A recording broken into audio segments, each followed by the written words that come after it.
system, a fluid flow system based system was put up. That was the first fecal sludge treatment plant that came up in India, in Devonhalli. It's working and it's working successfully, and rather it has improved its performance. It has improved its technology in the further years, and right now successfully running there in Devonhalli.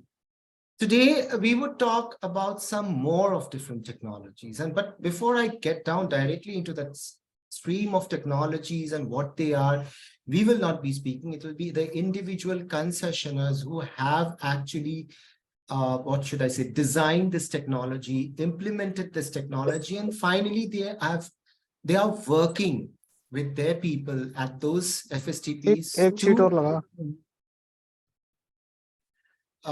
to work on those technologies. They're working on those technologies right in the field. So they would not only talk about the technology, they would also talk about their experiences in terms of what's the good feel about it, what's the bad feel about it, what were the challenges they faced, what were the mitigations, the steps they took. And it will be, I would prefer to have an open-end conversation after each talk for a few minutes along with you, so that you grab it more. It's not just theoretical listening from them, but you actually, I would ask you to question them more and more, so that it helps them also understand and you also get a better feel of what is being discussed. But before we do that, I would like to pull up one particular slide and try to speak about like how this step here, at least in Telangana and Andhra Pradesh, how do we do it? Now I would say there are several steps to do it. Is my screen visible? Yeah.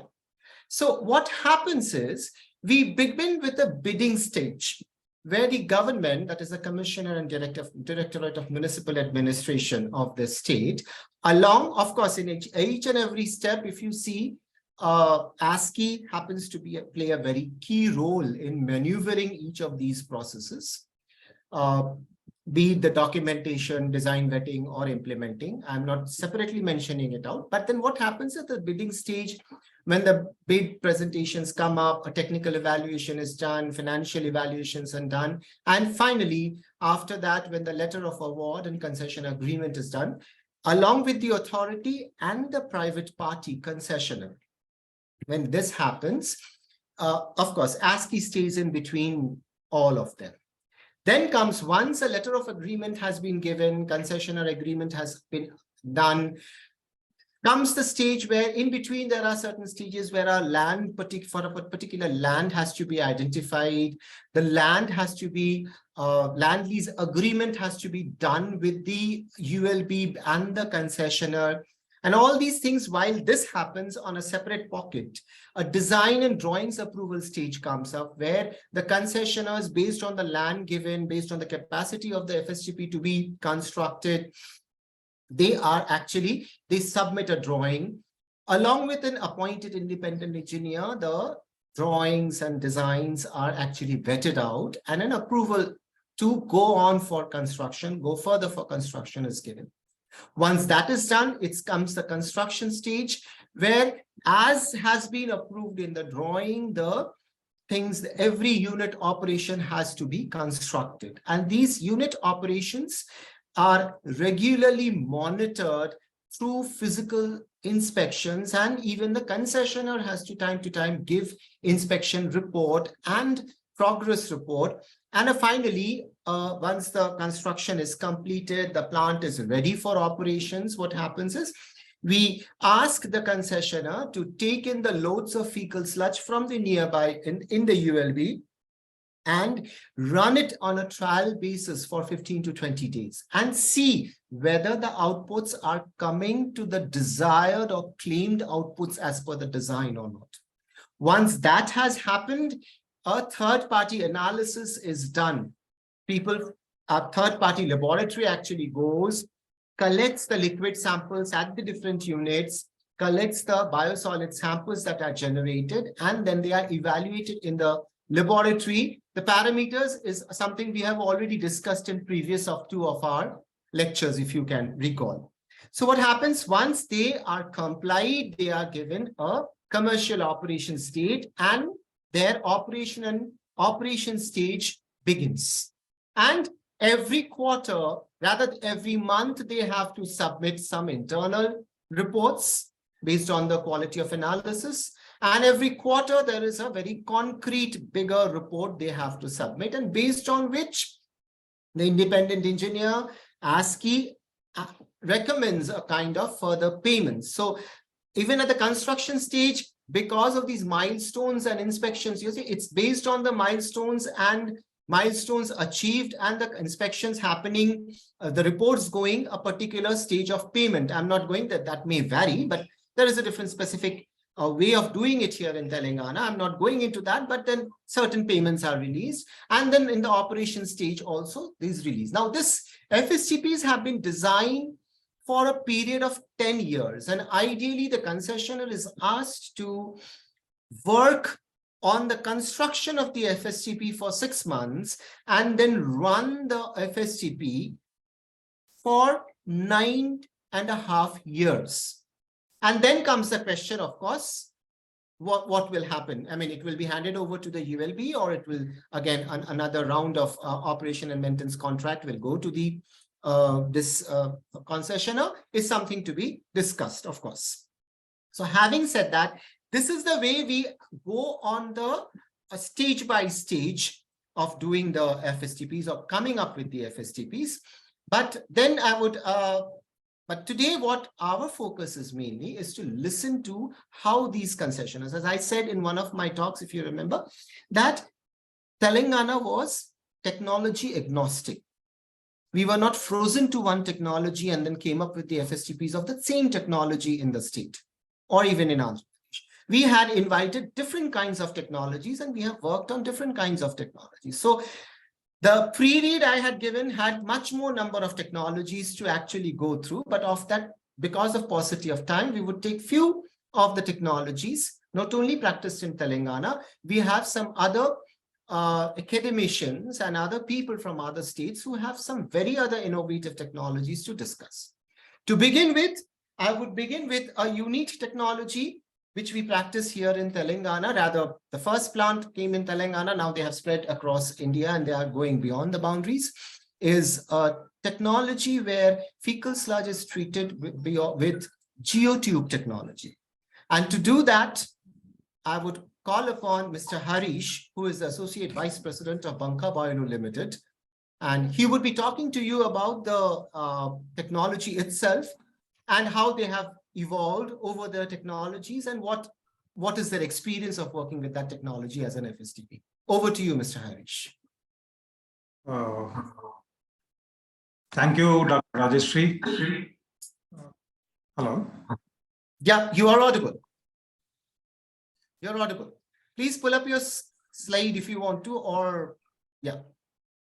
Hope my screen is available, sir. It's visible, sir. It's visible. Can you make it full screen? It's good to go? Yeah, absolutely perfect. So, good afternoon to everyone. I'm Harish, representing Banka Bioenu Limited. We are based out in Hyderabad. Let me brief you people about my company. It's incorporated in the year 2012. It is led by a woman entrepreneur, Mrs. Namita Banka, and we are 700 plus employee strength. We operate on pan-India basis. We are located in Hyderabad, Telangana state in India.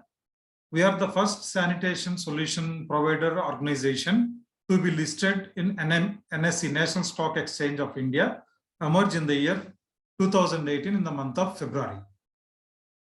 We have a total 5 people leading the company, led by primarily by Namita Banka, Sanjay Banka, and Mr. Vishal Murarka is the CEO, assisted by Mr. Akhilesh, and finance is taken care by Mr. Ramakrishna. So, Banka Bioenu Limited, we provide infrastructure for the sanitation sector and solutions for the sanitation industry. We thought of picking up the opportunity for establishing fecal septage treatment plants, and we have chosen geotube as a primary element in the treatment plant for separating of liquid and solid for treatment of the fecal septage. So geotube primarily is a non-mechanized system wherein it is a geotextile. It's a woven textile. We are taking the geotube from a renowned company called Tenkate, the geosynthetics. And this tube helps us to separate the liquid and solid. And the solid gets retained in the tube for 4 to 6 weeks. And the effluent that comes out of the tube is treated separately to achieve the required standards applicable by the State Pollution Control Board. The technology is very efficient in reducing the primary parameters of BOD and COD to a level of 95% at this stage itself.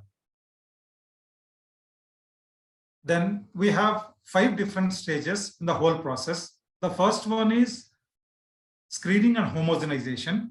The second stage is primary treatment, like I have mentioned, separation of solid and liquid. The third stage is secondary treatment of the effluent.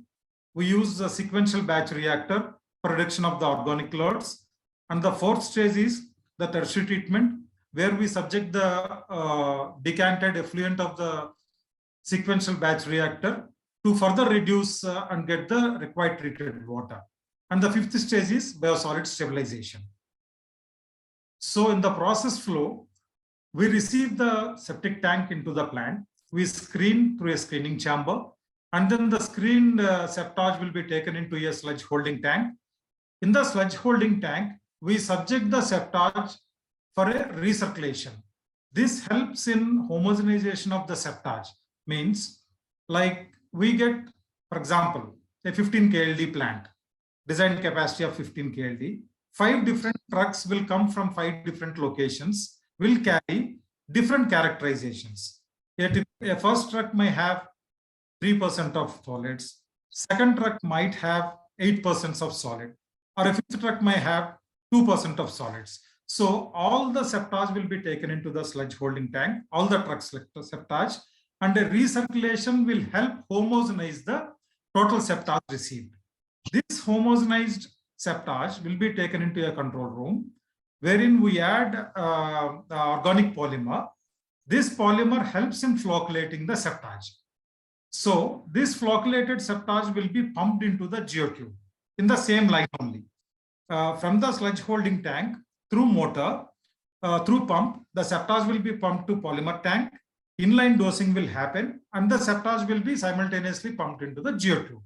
The geotube starts filling, giving the effluent out of the tube and retaining the solids inside. So the effluent is again carried to a geofiltrate tank.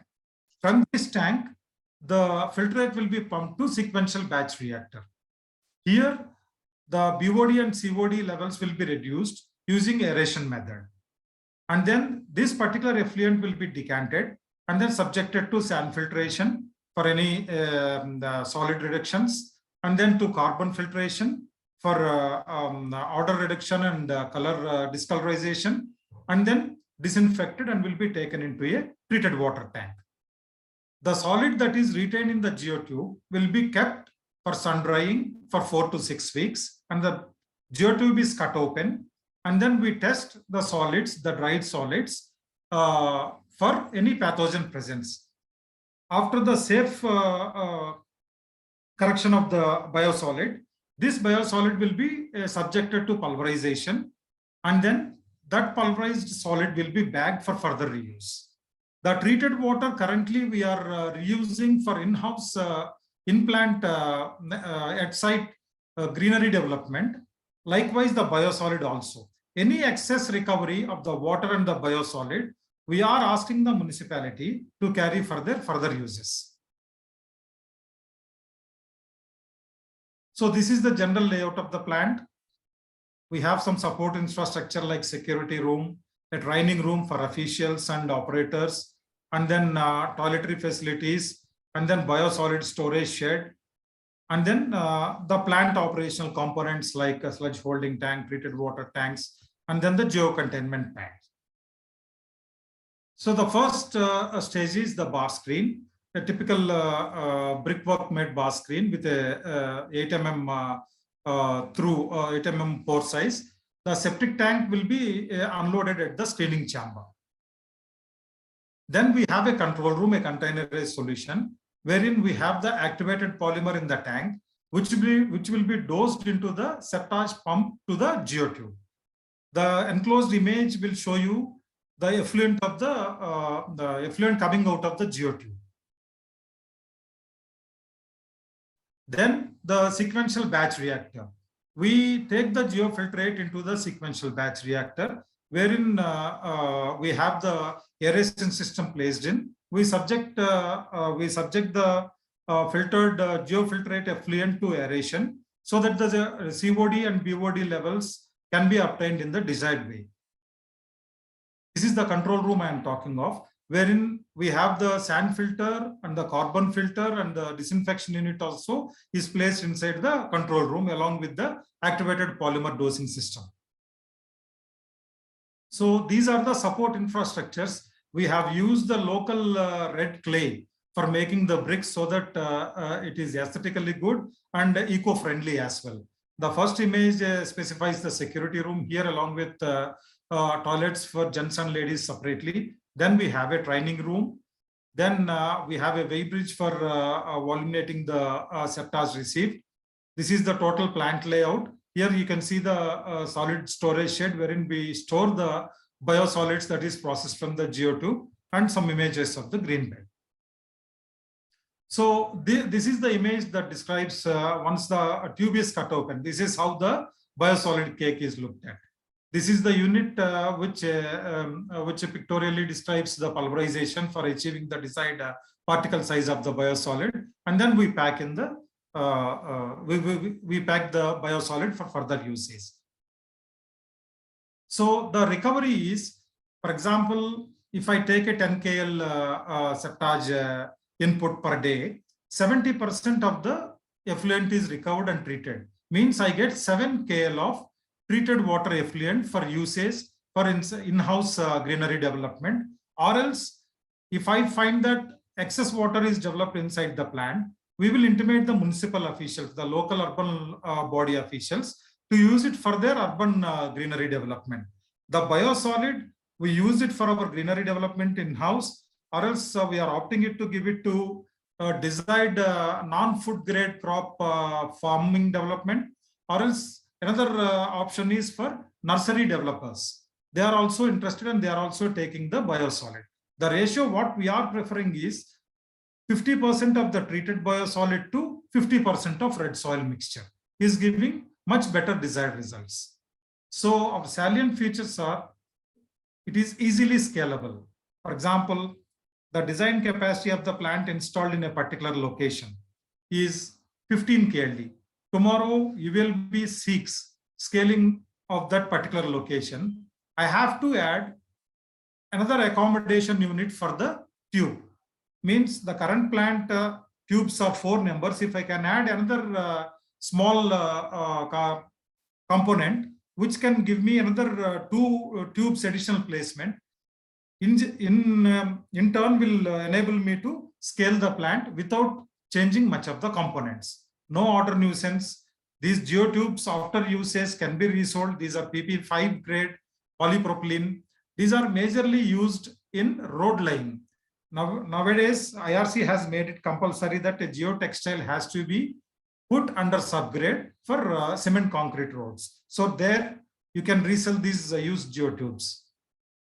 Time taken for installation of the system, including the construction part, will be less than 3 months post allocation of the land.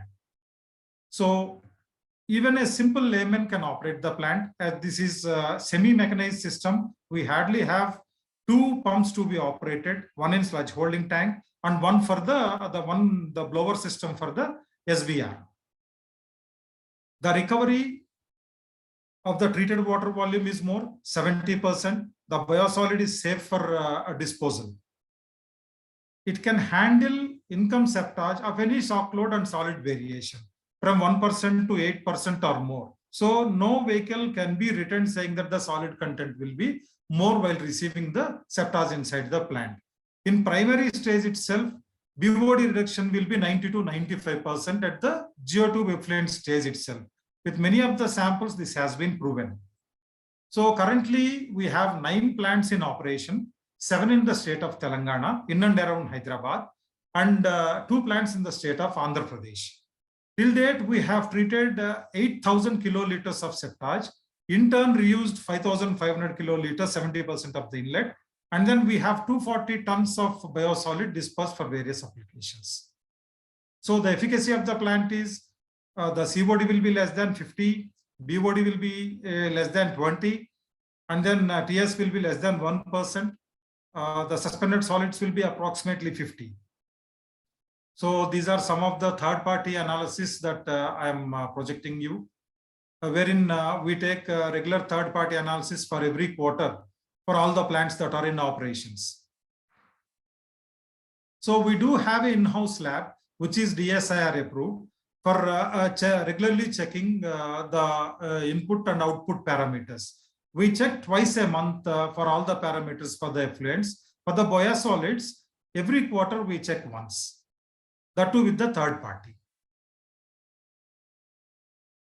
So I have completed my presentation. Any questions, I am happy to take. Thank you, Mr. Harish. Thank you so much for that talk. There are certain questions I would actually, this is actually very difficult with this AI assistant messages coming up to find the actual questions of the participants. This actually irritates. Anyway, there is a question, someone from AIT Bangkok, that I would like to know the thickness of the geotextile cloth, the GSM. If you could speak anything about that. GSM, I will get back to you, sir, regarding the GSM, but the pore size, I can tell you, it's 0.3 mm. There's another question from AIT again, is how is the durability of the geotube? Like the tube size currently I'm using is, sir, 7.6 by 2.2. Wherein at one go, I can pump close to 11 to 12 cubic meter of septage at one go. So that tube is accommodating me closely to 150 KL. See, septic characteristic, as you all know, varies in solid proposition. But on an average, my tube of this size, 7.6 meter in length by 2.2 meter in width, wherein these are the tubes I am commonly using and proposed for the plants. One tube is accommodating 150 KL of septage. For a typical 10 KLD plant, 15 days, one tube can be used. After 15th day, I have to go for second tube of the same size. So I told that each tube will be subjected to 4 to 6 weeks of solar exposure for getting the dried biosolids. So for a 10 KLD plant, I am designing to have 5 tubes containment pad. So that by the time my 5th tube is pumping, the first tube will be cut open and will be replaced with the new tube for further requirement. So 150 KLD for this tube size. There is another tube also with a 13 meter size. This is 7.6 meter in length size. 13 meter size tube is also available for bigger capacity plants. That particular tube, I can pump 20 m³ of septage at one go. That tube is accommodating 350 KL at total usage. Means I can pump 350 KL of septage repeatedly for that particular tube of 13 meter size. Yeah, thank you. Now, there's a similar question coming in that most of the questions actually you actually answered out. Now, there's one question. Sorry to interrupt. I'm taking up the questions. No, the percentage of solids separate. We have few more speakers, right? Are you talking about that? No. I'm saying Mr. Rahman has a couple of points and he has. Yeah, that's what. Maybe we can ask him to speak. Yes, yeah. I'm coming to it. Percentage of solid separation with the geotube is one question that he has asked. What is the percentage of solid liquid separation? Or after the geotube separation, is there any other requirement for further solid liquid separation? Is a question. The last part of the question is that how long the tube lasts is something you have already answered. See, flocculation is like, all the particles are getting together to form a bigger flock. So this is helping me and increasing the efficiency of the tube. 95% of the solid is getting retained, 95 to 97, I can say. So in the SBR, after the septage that is flocculated, that is pumped into the tube, we are getting effluent. We are taking that filtrate into the SBR, wherein we are not finding any solid sedimentation, sir, to be very frank. Majority of the solids are getting retained in the tube itself. So, there's one more question. There are several few questions. I'll just ask you to take them very crisply. What is the distance from the plant to the settlement, and how far it should be constructed? Are there any standards there? Settlement in the sense, sir, source for the plant to a kind of a settlement. What should be the minimal distance? Are there any standards we are following? It's something is question. Like sir, see, a radius of 20 kilometers is what I think the DPR has been made for. A typical truck will carry a radius of 20 kilometers, means up to 20 kilometers they will definitely cater to. But even if it is beyond 20, 25 to 30 also, the operators are not denying. The question was the other way. It's like from a first human settlement and this plant, because that obnoxious smell and all these things come. That particular distance is there any minimal distance you are talking of? Is there any standard distance you maintain? 500 human settlement. 500 meters is what it is taken as a scale, sir, minimum. 500 meters, half a kilometer. There was one more question from this Mr. Rahman. Is there any need to spread coarse aggregate under the geotube? Not required, sir. We are putting up a cement concrete containment pad to place the. Yeah. Then how is the geotube closed after pumping the septage into it? No, it's a stitched tube. We put the tube into the mouth and gets the stomach filled. Like I have told you, this particular smaller tube will accommodate 12 m cube at a go. I repeatedly pump till it fills. Like in my case, there is a scale. I put up a scale saying that up to 1 meter the stomach height, you can use the tube. So it is accommodating 150 KLD after repeated. So after that, I'll stop pumping the tube. I'll go for the second one. Once the tube is filled and after 4 to 6 weeks, the biosolid is dried, the stitch is open. Like my first picture in the presentation, you find the biosolid dried cake.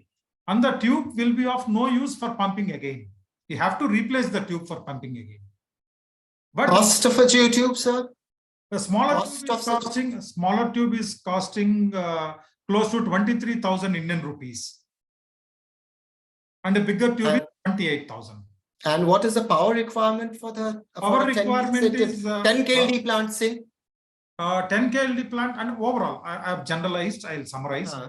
From 0 to 35 KLD, the power requirement will be 1.5 unit per KLD.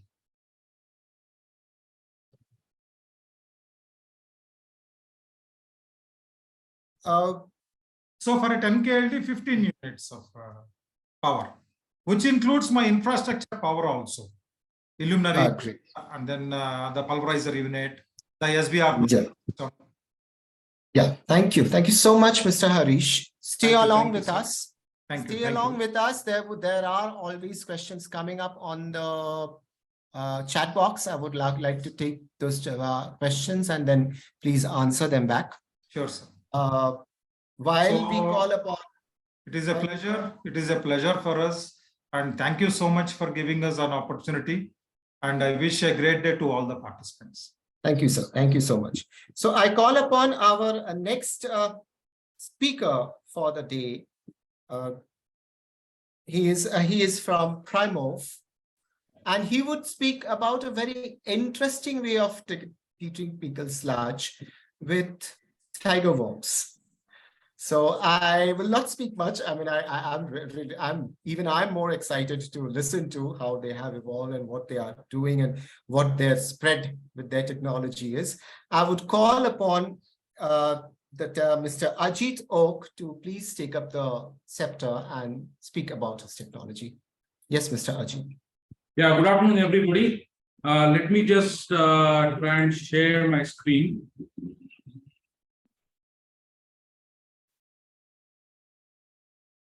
So is my screen visible now? No, I don't see. I don't see. no, sir. Sorry, just a minute. Okay, is it visible now? Come in. Yeah, can you make it full screen, please? Yeah, I will do. Just give me a second.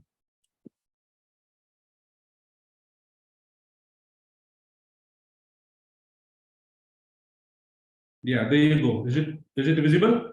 Yes, sir. Yeah.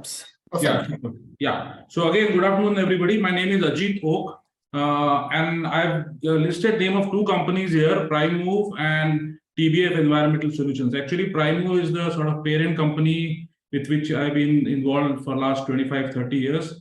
And this is the company that has developed the technology. And we are executing the technology. I mean, we are being technology providers and implementing projects through TBF Environmental Solutions, which is short for Tiger Biofilter, which is what we call it because of the fact that we are using tiger worms. So we call it Tiger Biofilter. So basically, it's a vermifiltration based, both on-site, off-site options. We actually started with toilets, the one that you see on the left, we called it the Tiger toilets. We have done more than 5,000 toilets so far. They are basically digesters which contain earthworms, and they are hooked up to toilets, mainly in rural Swachh Bharat kind of implementation. We have executed this. And then we scaled it up later for STPs as well as fecal sludge treatment plants. So what I'm going to do now is quickly go through the STP solution first, and then we will come to the FSTP because the basic principles and the whole sort of treatment logic can also be seen in the STP solution. So just to take a step back, this vermifiltration using earthworms, it's a novel approach. But if you go back and see the CPHEO manual, there is a reference to it in 1993 manual where they are saying that this technology has a lot of potential and that more research needs to go in. So yeah, I mean, there is a lot of research happening all around the world on this particular approach. We have been working on it since 2013-14. We started building the toilets in 15. And then subsequently, we have now scaled it up to have. So we have basically these four solutions. The one on the extreme right is the toilets. Then we have fecal sludge plants. Then we have sort of smaller scale STPs, right from apartment scale to larger urban sort of settlements STPs. So all those four solutions we implement. I'm going to, as I said, quickly talk about the STPs first. So the basic logic is that we screen the sewage, we collect it in a tank, and then pass it through what we call as Tiger biofilter beds. So these are beds which contain biomedia, which have earthworms and bacterial cultures, which are underlain by a filter media, a gravel-based filter media, and the sewage is allowed to sort of trickle through this. And then out of this, we usually get fairly good, output effluent, BOD ranging around 20s milligrams per liter. And then if you want a further treatment, we propose a pressure sand filter and activated carbon filter for reuse. So this was our first plant built back in 2017. So almost 6 years running now. It was in Pune for a 500 kiloliter plant. This is irrigating a cricket ground and a garden for Pune Municipal Corporation.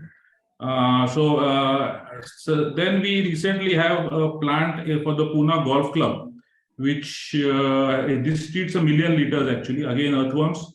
There's a video on this, but we'll not spend time right now because we've got to speak about the fecal sludge plants. So this plant is actually treating 1 million liters of sewage and irrigating an entire golf course it's operational for last 1.5 years now. So those are our sort of larger scale solutions. Then we have very small scale modular solutions. These ones, the one on the right you see treats only 1,000 liters and is installed in a household. This is sitting right on top of a septic tank. So we take water from there, sewage from there and treat it. Basically, it just trickles through the earthworm beds, and the effluent is given to gardens for irrigation. The one on the left is a 10 KLD one, a modular one, which we have installed in Delhi in an apartment complex. So these are the typical parameters that we've got without the tertiary treatment option, without the sand filters and all. So this is our Bagul Udyan, the 6-year-old plant, average of readings all through these 4-5 years. So you can see typically we are getting BOD under 20, COD around 40s, and TSS around 40, 42. So that's the sort of outputs we've got. So salient features, will not go too much into this, but basically low cost, very modular, low footprint, very energy consumption is the main thing, because basically the process requires no power. So the process is done through the earthworm and the bacterial culture. So there's no aeration. The other big advantage is that there's no sludge to be handled. So actually, when we started out, these were the conditions we were trying to beat up. The main pain points of an STP are basically high power consumption because of the blowers and the aeration. Secondly, is the handling of the sludge and chemicals. Sometimes, sometimes you require coagulants and all that. So all that we wanted to get rid of. So this is what the sort of solution that we have tried to have. So if you compare with the typical conventional systems or wetland systems, in case of what we call Tiger biofilter or any vermiculture, vermifiltration based systems, all the secondary units in an STP comprising of aeration, blowers, clarifiers, sludge handling, all that is replaced by a one-step process of vermifilter which operate without power. And there is no sludge. So we basically harvest compost, vermicompost every 3 to 4 months from our STPs. So this is the kind of output that you would get typically. On the right, you don't have sludge to handle, but compost like this, which is harvested every few months, and then the effluent characters. So now we'll come to the fecal sludge plants. Again, it uses the same principles basically, but we have engineered it a bit more to handle the high organic loads. So this is a typical plant that you see. Actually, there is a 4-minute video. I think it might be useful for me to run it if you don't mind. It explains the steps very well. Just let me know if you can see the screen. Kerala was declared as being open defecation free in 2016. However, the fecal sludge produced has largely been unmanaged by the state. The potential for environmental contamination was compounded by the advent of the uniquely disastrous floods in July and August of 2018. Therefore, the government of Kerala and UNICEF have collaborated to construct sustainable fecal sludge treatment plants, Sorry? FSTPs. Can you try And putting it on one the such full plant screen? has successfully Can only been see the half. in Wayanad district. The 10,000 liters capacity FSTP in Wayanad uses Tiger biofilter technology, which is a highly effective, space efficient, and Yeah, it's not coming full screen. Just give me a second. I'm not sure why it's happening that way. Let me just maybe.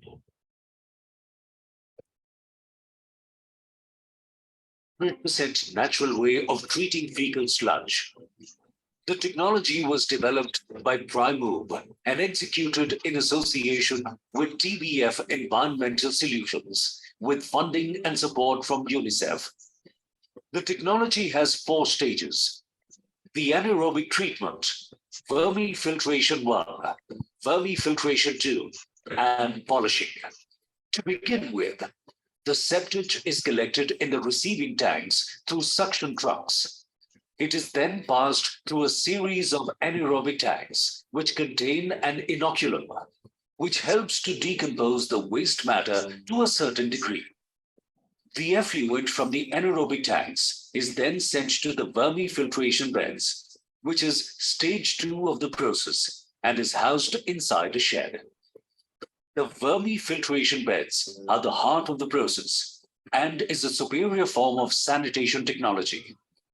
Vermi refers to earthworms, which are known to promote digestion of organic waste and its conversion into compost. Tiger worms are in particular effective in converting waste. There are different ways, and this is where it fits the odor and does a synchronous treatment of liquid as well as conversion of solids into odorless and useful vermi. It consists of special biomedia consisting of earthworms, a consortium of bacteria and organic matter. The biomedia is underlain by a filter bed, As the effluent is released from the anaerobic tanks, it is put onto the beds, which also work like a solid liquid separator. So the liquids are allowed to pass through, whereas the solids are trapped. As the solids get trapped, they are immediately acted upon by a consortium of bacteria and earthworms. As a result, you get direct conversion of sludge into compost. So it requires no drying of sludge over a long period, and the process remains odorless. The liquids that pass through the system are collected with a pipe network from each of the bays and taken to a tank. The tanks contain a submersible pump of 0.5 HP, which pumps the effluent onto Tiger biofilter beds, which are housed inside crates. It treats the liquid effluent very effectively and converts the organics inside the effluent into vermicompost. Therefore, there is no sludge handling even at this stage. Each crate treats about 500 liters in a day. The vermicompost formed during the process of waste digestion is collected in the inner blue crates and can be harvested from time to time. The effluent from stage 3 is collected into another underground tank, from where it is taken to stage 4, which is the polishing stage. It contains of a pressure sand filter and an activated carbon filter, which helps remove the color. From these filters, it is passed through a chlorination device called Pure-All system, which is a gravity-based chlorination. It disinfects the effluent, which is then collected in the treated water tank. And this treated water can easily be used for irrigation and gardening and can be recycled.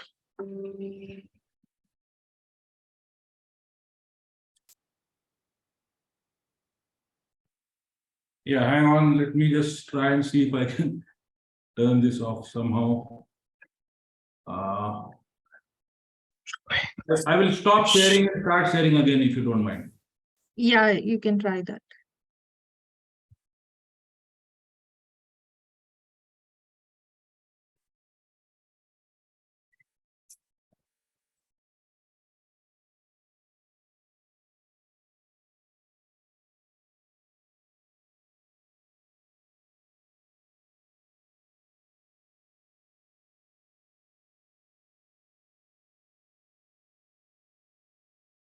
Okay, can you see the screen now? Yes, sir. Yeah, okay, great. So this was the plant that you saw. So it has got those 4 stages. So we collect the septage in the through the screen into the sludge storage tank. From there, it's passing through anaerobic stage, and then 2 stages of vermifiltration, and then pass through the polishing stage. So that's the sort of overall arrangement of the treatment unit. We also have co-treatment units installed at existing STPs, where we do treatment up to the first stage of vermifiltration. We bring down the BOD to 100, 150, and then leave the liquid into the raw sewage intake of the STP. So that a couple of those also have been implemented. So this is a plant of, again, co-treatment in Malkapur in Satara. 32 KLD STP at FSTP at Pilibhit. So we have several installations. Now, of course, the video that you saw was the first design. We have subsequently improved a lot on that, and it has become a more efficient and sort of more automated system. Of course, depending upon the topography, we make it gravity or pump based. We have installed one recently in Africa, which is a 100% gravity based system. So you just have to pour the septage on top, and then at the bottom you get it out through the gravity system. We've got 3 plants in Ayodhya, in UP, one in Ayodhya, one in Pilibhit, and one in Aligarh. So they are all operating on solar as well. So we've got 100% solar application. Main advantage being the power requirement is very less. So we can afford to do that. This is the plant in Aligarh. So you can see the steps here. This is, of course, the office, and the control rooms are here. There is a security arrangement. Then you have the trucks coming in. This is the anaerobic tanks through which it passes. And then This is the first stage of Tiger biofilter. This is here the second stage. And then instead of sand filters, we have a horizontal planted gravel filter, which is again brought down the power requirement, and then we get it into a fountain. And from there, this is just as a sort of beautification add-on to the plant. And from there, it is given locally for garden irrigation. This is a plant in Rwanda, which is 100% gravity based, as I mentioned. That's also operational now for over 6 months. These are our latest one that we have completed in Assam. So again, the same process of 2 stages of vermifiltration. What we found here is that earthworms are, as we all know, they are very good composters. So basically, they are very happy with high organic loads. We found these to be far more suitable, even more than STPs. So they are very efficient at converting organics. So once you are able to separate the solids, they are good at treating that. And after what everybody's probably found is that in FSTPs, once you are successful in separating the solids, the liquids are not that heavily contaminated. You can actually manage that very well. So the capital costs are of course lower, space requirement is lower than other conventional systems. Of course, we won't compare with completely automated systems. But compared to other nature-based systems, we are far more efficient, mainly because of the fact that we don't have drying beds like typically you would have in any other nature-based systems. Our beds have active decomposition happening, so you can load them much more, and also you don't have to keep them for drying for a long periods of time. This is the result from one of our plants in Kerala, done by Center for Science and Environment. They tested this for over a period of 6 months back in 19, 20, and 21. So these are the average results. So we are getting very good BOD down to 6, 8, that kind of the reports of the output.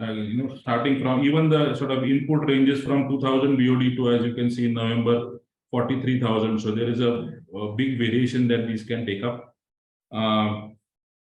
In terms of the footprint land requirement, we've done a comparison between a co-treatment unit where we do only 1 stage of vermifiltration and one is a standalone treatment. So our fully pumped system require about 3.6 units per day for a 10 KLD plant. So that's a very low power consumption, and that too is required for transferring the liquids from point A to point B.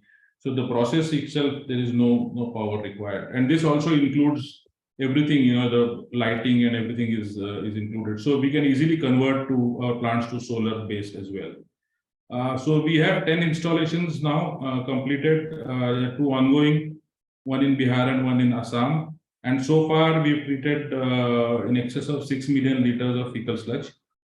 Proposed projects are there. There are several other under discussion. So we are now looking at scaling this up across the country where we get the opportunity. And all of the plants are operational and working fairly well. So we have the patents for these as well. We have all the certifications required. It's been approved by Principal Scientific Advisor to Government of India for implementation under Sludge Bharat Mission. This is the letter from the Principal Scientific Advisor. We are probably one of the 2 technologies which have been approved for fecal sludge. And in recent publication by CPHEO, Minister of Housing and Urban Affairs, who actually issue the guidelines for nationwide implementation of sewage, etc. So they have recommended our technology for in their manual for medium and small towns.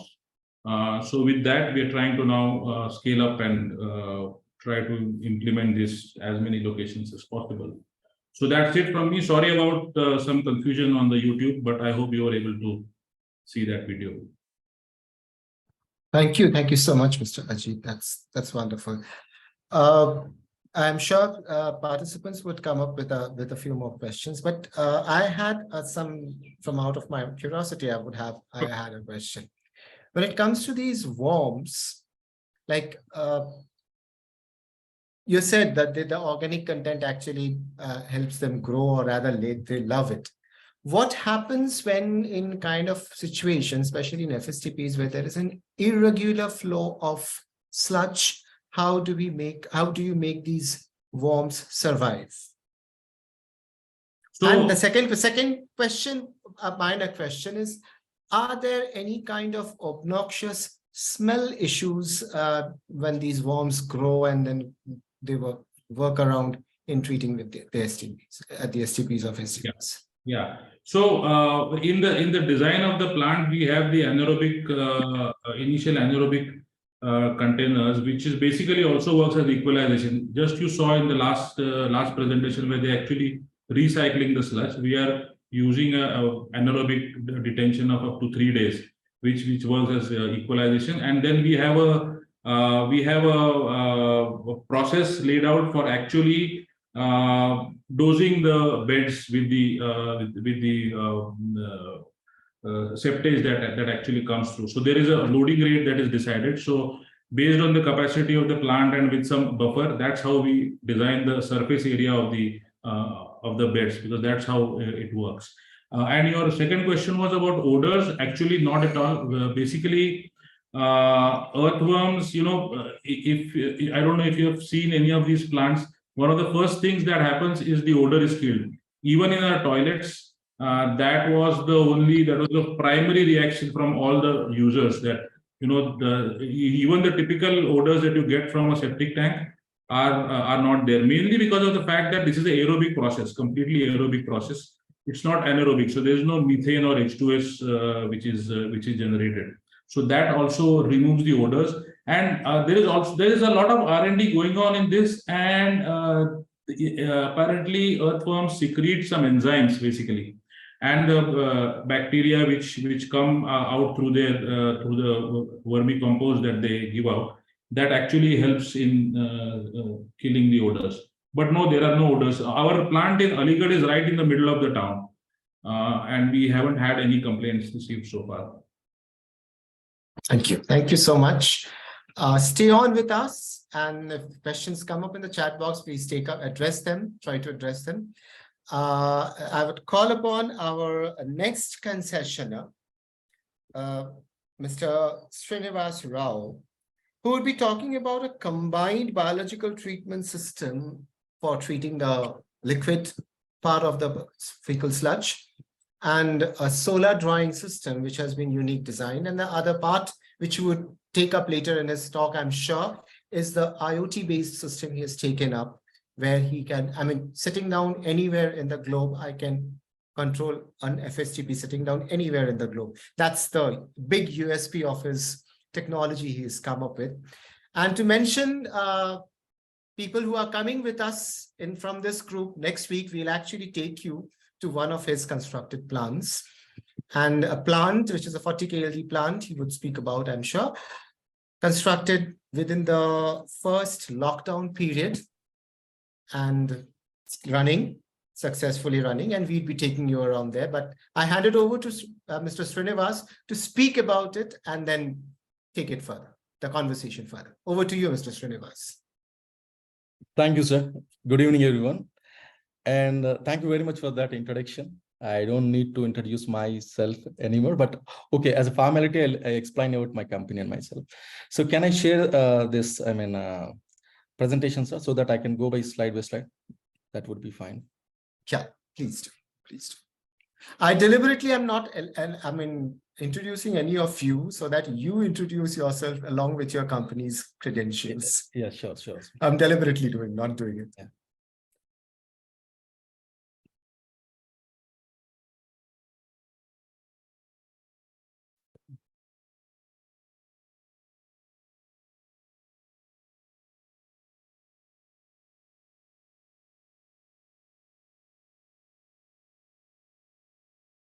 So,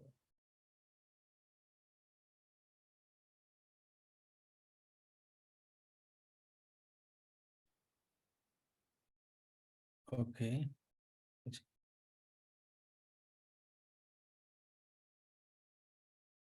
Sir, you have to click on the green button, share screen below. On your screen, you'll see an option called share screen. Right. Yes, ma'am. It's actually I pressed it something. Okay. All right.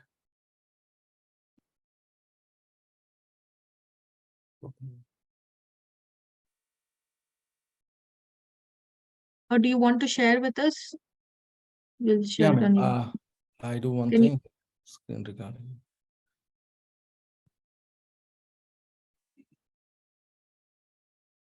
Banerjee sir, if you're talking, you're on mute. Sorry. Okay. So my Mac is not supporting me, so it is giving some difficulty. So can I share you the presentation so that you can play? Please do, please do, please Yeah, do. I'll share We you. can have the next speaker in the meantime. You Yeah, share yeah. it. Yeah, please, Yeah. please, please. Right. So Thank what you. I will do is I'll call upon Mr. Anand.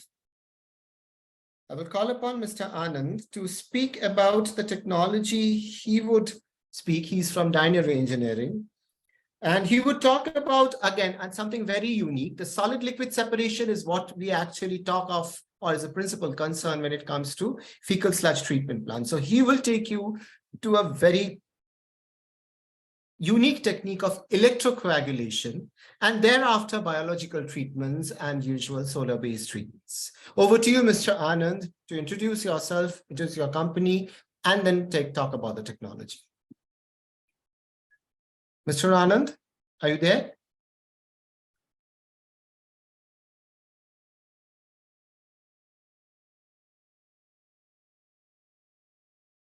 Mr. Anand, you are there. Please, can you respond?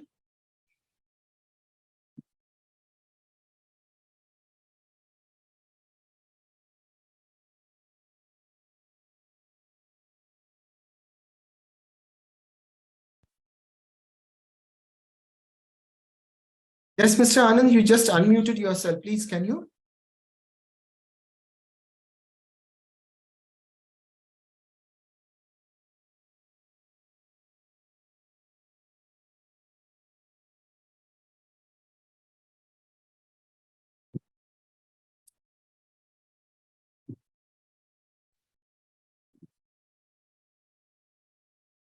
So Shrikant here. I joined just to say that I have joined.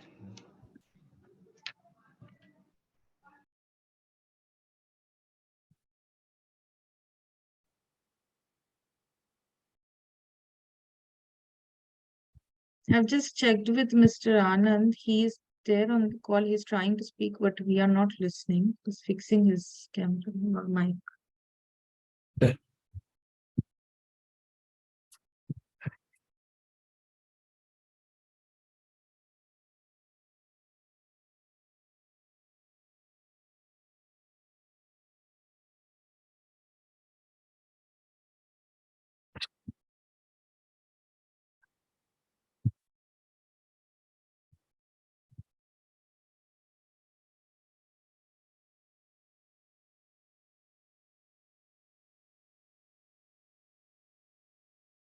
He's rejoining. Okay.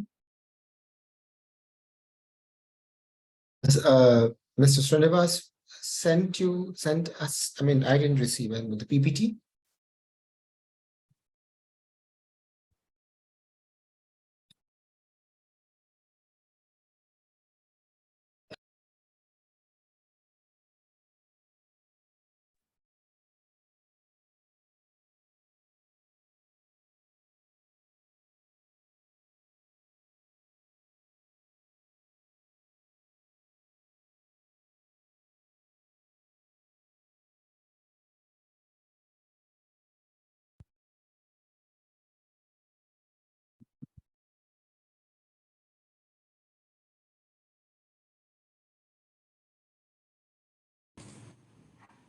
Am I audible now? Yes, you are, Mr. Anand. So thank you very much. Oh, I'm unable to find share screen. Just below the screen, you see a green button, share screen. Okay, one second.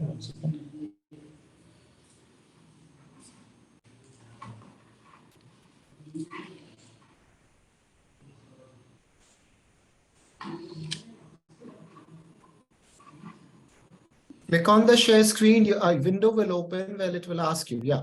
Yes, sir. I'm unable to Avinash? find share screen. Anyway, Jyotsna madam, I just Avinash sent you is, my. yeah, Avinash is already Okay. sharing your Yes, sir. I started screen. sharing. Please Not this just one. start. Can you share? Just now I sent you a presentation. So it's already up. You can start talking. Okay. Okay. Thank you very much. My name is Anand Kumar. I'm director and founder of this company, Daniel Engineering Private Limited. We predominantly work on green energy and wastewater treatment plants. Ma'am, next slide, ma'am. So like our company works on solar power plants. We have installed more than 2,000 solar power plants across the country, off-grid, on-grid, mid-size and mega scale projects. Apart from that, we are also into energy storage systems where UPS, energy management systems, power conditioning systems and power electronics. Recently, we have added one more product to our portfolio, that is diesel additive. By adding this diesel additive to petrol or a diesel, it reduces carbon emission by 70 to 80% and increases fuel efficiency by 15%. This is something which we have added to our portfolio. Apart from this, we are also into wastewater treatment, where FSTP, ETP, STP, these are the areas where we have been working. Talking about electrocoagulation is an innovative and environmentally friendly technology that we can use it in the various industries like medical liquid waste and even the slaughterhouses, textile industries.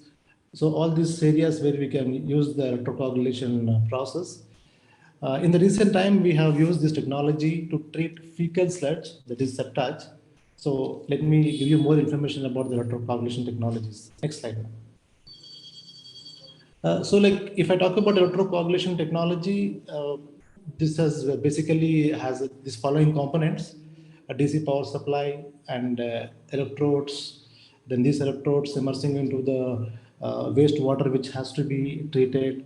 Then these contaminants which will get destabilized, the formation of flux. About all these things, I will be explaining you in the next slides. Next slide. So how does electrocoagulation work? Electrocoagulation works whenever we give DC energy to the electrodes. These electrodes are basically plates. It is a conductive plates. Either it is aluminum plates or iron plates, but we are using titanium coated with lithium and iridium. This gives a better result and efficiency. So when we provide this DC potential to these plates start releasing the metal ions. These metal ions destabilize and breaks the bond between water and the constituents. And after that, these constituents being neutralized, so they come and become the flux. With respect to its density, if the density of the flux are lesser than the water, it floats over the surface of the water. If the density of the flux is higher than the water, then it settles down at the bottom of the tank. So this is the technique where we can treat all kind of wastewater, as I mentioned in the earlier slide. So all pollutants can be removed. This is basically works on a electrochemistry. Effectively, it removes all the contaminants and pollutants from the wastewater. So all our FSTP plants, we have been following this process where the desludging tanker comes in.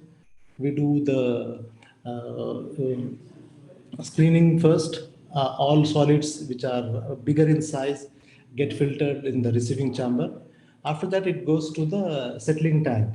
In the settling tank, all the heavy particles with high density settle down at the bottom of the tank, and whatever the sludge that is settled down at the bottom of the tank is lifted through a dewatering machine.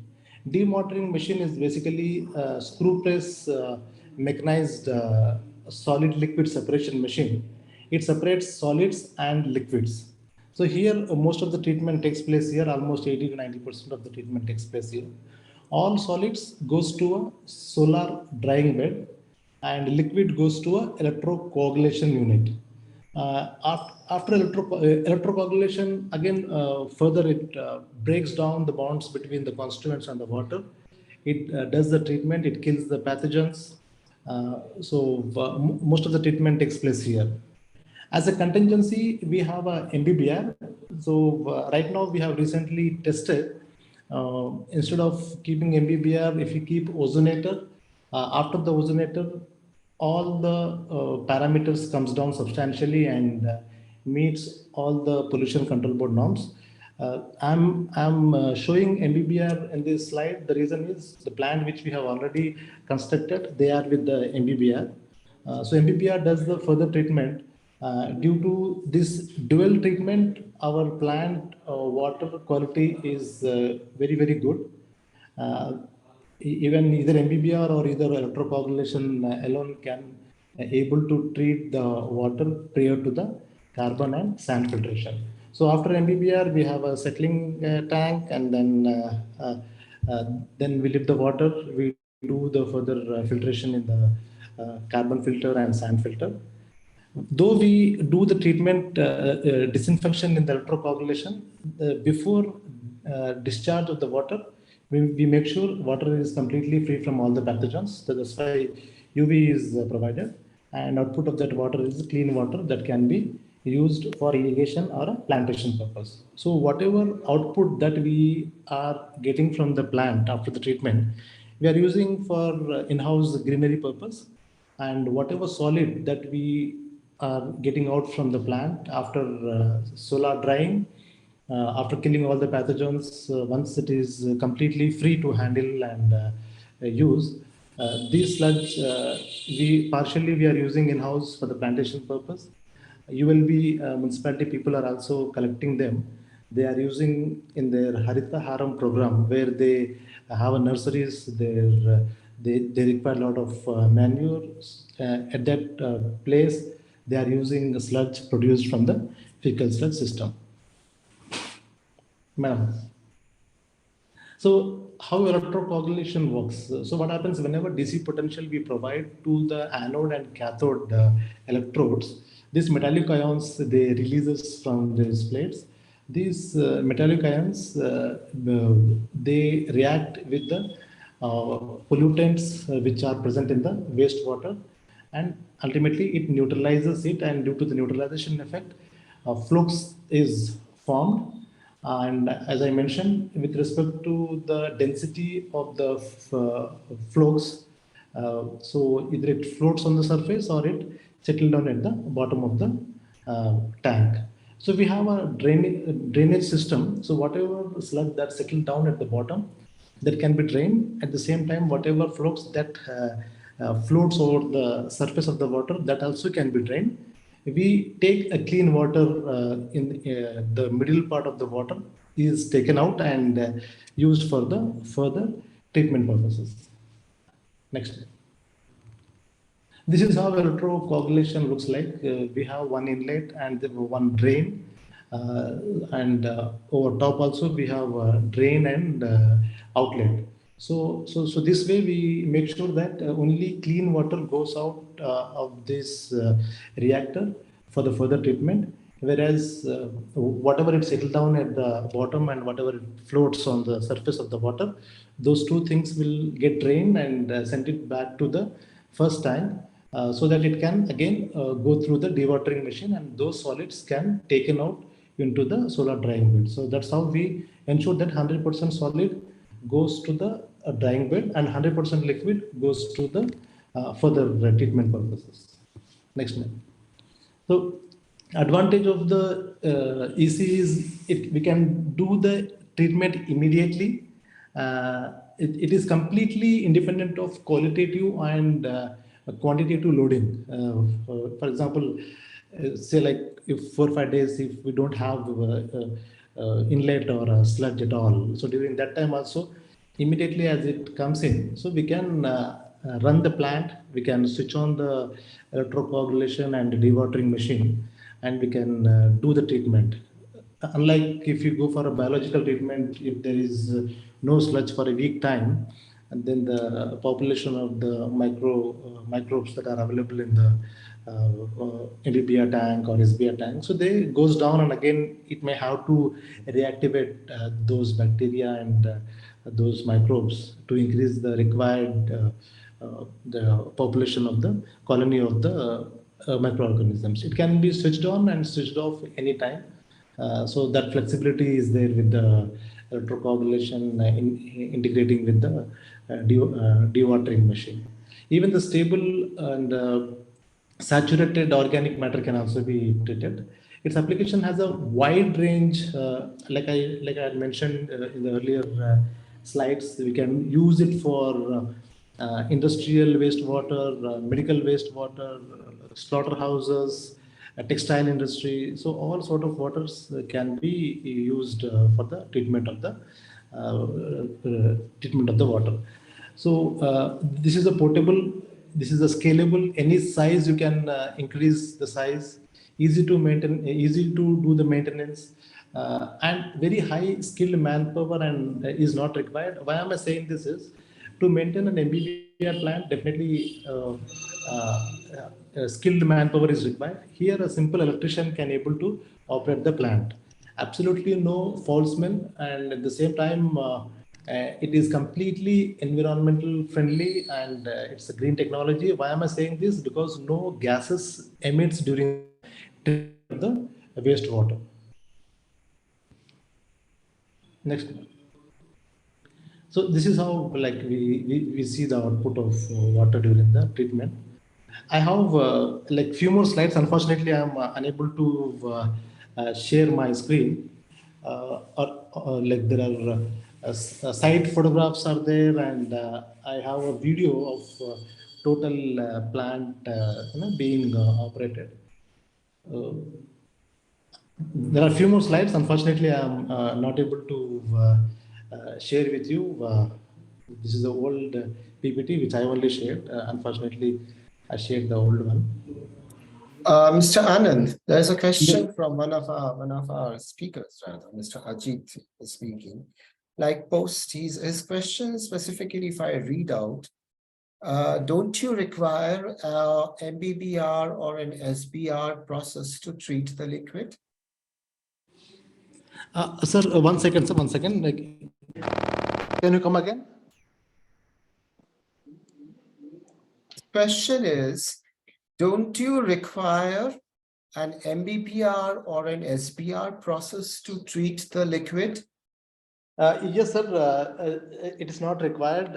If provided if we integrate electrocoagulation with the ozonator, because the values which we have seen after the treatment in the electrocoagulation is we have reached close to 30 and 40 30 25 30 BOD and around 40 COD. So this kind of water can be further treated in the ozonator. After passing through the ozonator, water is very much within the permissible limits of the pollution control board norms. His question is, how many plants are operation right now? I Total, mean, could you share some of the locations where your plants are running? yes, total 9 plants are operational. One is the Khammam 95 KLD, Nalgonda 75 KLD, Suryapet 35 KLD, Ellandu 10 KLD. Apart from that, Aiza 10 KLD, Gadwal 20 KLD, Mahbub Nagar 25 KLD, Palamneru, this is in Andhra, 15, and Palavancha 15 KLD. So these are the plants which are in operational. This month we will be making 2 more plants live. That is, one is the Narayanpet, another is the I think Palavancha. Mr. Anand, I mean, just to be, it's seeming like we are talking to a ghost. Can you put on your camera? Is it possible? Sorry, sir. Can you put on your camera? If we are conversing, we are conversing to a black screen. Like it doesn't. I mean, anyway.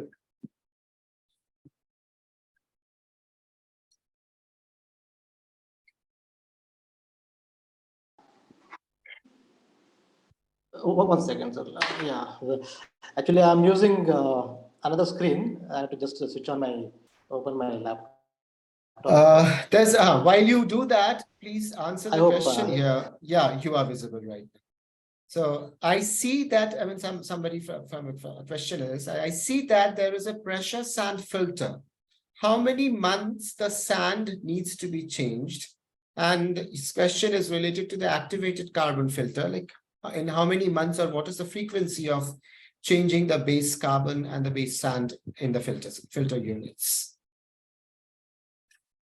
In case if we are operating the plant to its full capacity and continuously, 6 months is the time which we need to look into that. And one more thing is the indication is, see what happens is while operating, we'll able to see there is a slowdown of pressure.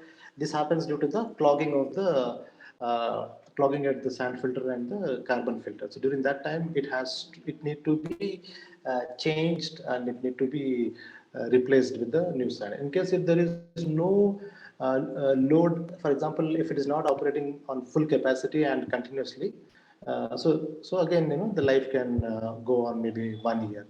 It all depend upon. How about a plant operating in its full capacity and there is a regular procedure of backwashing the units? Yeah, backwashing will do, but again, what happens is continuous operation. There is a good possibility these particles get, the deposition of the particles takes place and the clogging takes place, because sand is meant for smooth intake and outtake, whereas these particles, when they settle down there, that leads to the clogging of the filters. So this clogging will disrupt, it will slow down the process. That is not good for the, again, one more thing, because say for instance, if I talk of in terms of numbers, then if it's a say 15 KLD plant, okay, and the sand and carbon filter, and I say take it for granted that the plant is operating at its full scale. Okay. Then okay. in that case, what would be the frequency at which I would have to replace the sand and carbon inside the filtration units? Okay, 6 months is what I am taking it for the replacement. And again, if the particles more particles get deposited prior to the 6 months, we may have to also change the sand in case if we experience the clogging and slow down of the speed. So 6 months is the time which I have been experiencing, and full scale change of the sand and carbon. Sometimes it may happen prior to the 6 months. It depends upon what kind of water that is going into the sand and carbon filtration. And sometimes it may after 6 months also, because there are certain indications. We have pressure valves. These pressure valves indicate us what kind of pressure and strain that is building on the carbon and sand filtration. So we go with two factors. One is the pressure slowdown and the clogging, which can visually, one can able to identify, operator identifies, and he gives us the feedback. Based on that, we take a call. Apart from this, because we have total number of trucks and what capacity, the plant is been operational and all. So 6 to 8 months time, we take a call and we do the replacement of the sand and carbon filtration. This, and how about the cathode and the anode plates at the electrocoagulators? Yes. What is their durability and how often do we need to change it? Okay. See, earlier we were using aluminum plates. Aluminum plates tend to get corrode or eaten away quite fast. 6 to 8 months time, where we were replacing aluminum electrode plates. In the recent time, we came with the titanium plates coated with the ruthenium and iridium. These plates has given a very good result in terms of treatment point of view. You're talking about titanium and metals you are talking about, they are exorbitantly costly. And how about the cost of these plates? when I look at two aspects, one is how frequently I have to replace these plates, because these plates can sustain for 10 years. So it's a one-time affair. This is the one thing. This is giving me a lot of relief in terms of the maintenance point of view. Apart from this, these plates not only acting as a electrocoagulation process, it also added with the electrooxidation. Electrooxidation where even the color comes down, and the treatment efficiency has gone up quite well. So these And two how things has about exactly the other part? What I would a question that was related. I mean, put up in a different resource, and I would come back with the same question to you. What about the power consumption of a plant? What is the load of power that is consumed in the plant? Because you are talking of some very electromechanical units.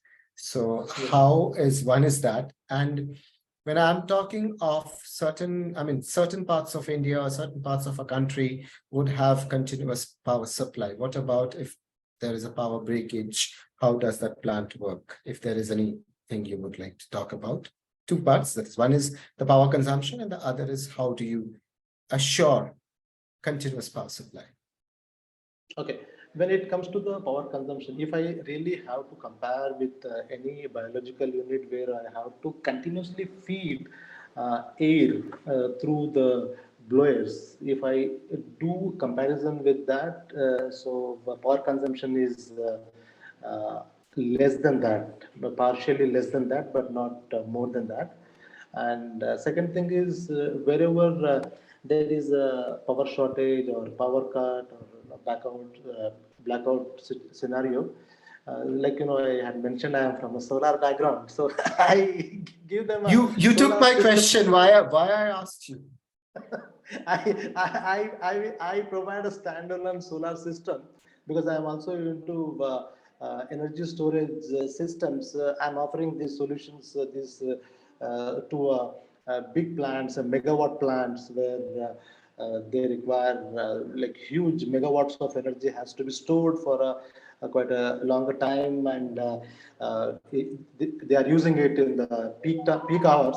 So this is a very small energy consumption, and very conveniently we can offer renewable energy, sustainable energy. So energy is absolutely not a problem in terms of operational and maintenance point of view, and at the same time in terms of availability or non-availability of the energy point of view. So in both way, it is So quite there's wide.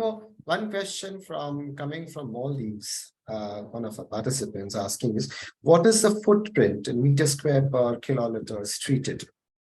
What is the footprint of your plant? Average footprint of your plant? Average footprint of my plant. See, if I have to consider only the treatment unit, not considering the gardening and other buildings or rooms which is not related to the treatment, 100 square meters to sorry, not 100, 400 to 500 square meter is good enough to construct construct the inlet tank and the treated water tank, and apart from that the filtration tanks, and this is the one tanks which are mostly underground. Apart from this, a shed underneath we place all the electromechanical equipment like electrocoagulations, dewatering machines, and ozonators. All those things can accommodate. This entire plant can be accommodated 400 to 500 square meters. So only treatment point of view. Thank you. Thank you, Mr. Anand. There are a few more questions in the chat box from Mr. Tani, Mr. Rahman, and Mr. Ajitok. I guess I have already addressed those questions to you. However, I would ask you to stay on with us, look into the chat box, the questions. If I have missed out on any of these questions, I would like to take you and put an answer on the chat box, so that everybody gets to know about the questions. As a next part, progressing with this session, I would like to call upon Mr. Srinivas Rao again now to pull up his slides and speak about the technology. Over to you, Mr. Srinivas. Good evening, sir. Good evening again. I guess now my screen is sharing. Yeah, it is. All right. It is. But then Is my voice clear? Yeah, his voice is, yeah, perfect. Go ahead, sir. Right, sir. So our technology is CBSD, sir. Before going to that, I just wanted to use a little introduction about our company. As I mentioned, so we are into wastewater treatment for last 15 years, and water treatment mostly for the sludge treatment, industrial effluent treatment plants, and sewage treatment plants. The most of the cases, biological sewage treatment plants and advanced oxidation treatment systems as well. So our core area is the industrial effluent, sir, where with the evaporation technologies, we're using the multiple effect evaporators and the mechanical vapor recompression technology for the ZLE systems. So coming to this FSTPs, here we are following the criteria of this triangle, that pathogen removal, organic load reduction, like COD, BOD, and the make the liquid and the sludge, solid streams reusable. Key features of our technology is, sir, that here we just wanted to minimize or just avoid the human contact with the untreated or during the treatment of the septage. There should not be any leakages, there should not be any spillages or something which gives some harm to the humans who are working over there. So for that, we are depending on some automation for the sensors and everything. With that, we are doing safe practices there. So deactivation of the pathogens, harmful bacteria and helminthics, whatever the in the raw septage, it is very important so that that can be recycled easy. And the adoption of the technologies mostly to use the natural, renewable energy sources like solar and other things.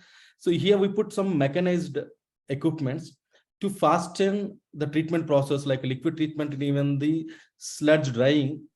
Generally, it will take more than 20 days, 30 days in regular Indian condition. We just bring down to 2 to 3 days. Mostly in 48 hours, we just wanted to treat entire, complete the drying process and this decontamination process.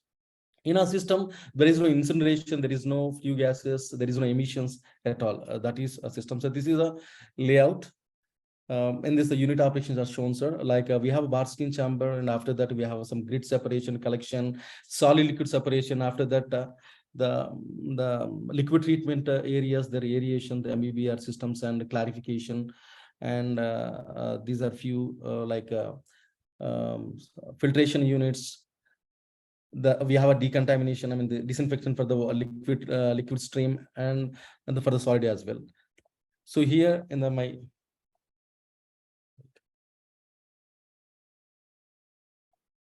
you cannot operate it.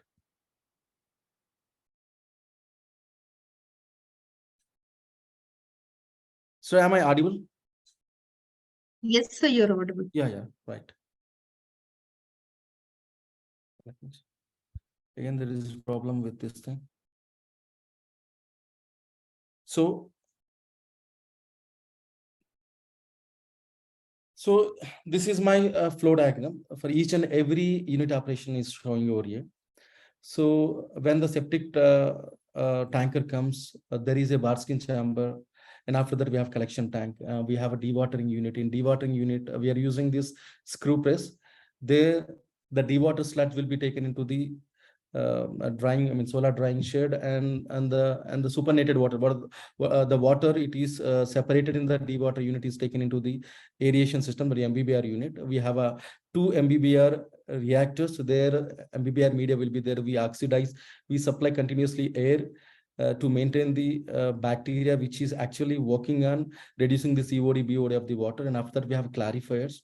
And after that, we have filtration units. We are having AMF system instead of a PSF, pressure sand filter. So AMF is a separate the active media filtration. The specialty media, it avoids the mudfall formation. It avoids the clogging of the media. It avoids the contamination of the water time to time. And after that, we have a ACF, activated carbon filter. With the activated carbon filter, we reduce the color, odor, and traces of the organic content in the water, treated water. And after that, we have a disinfectant system, that is PCOR, photocatalytic oxidation reactor.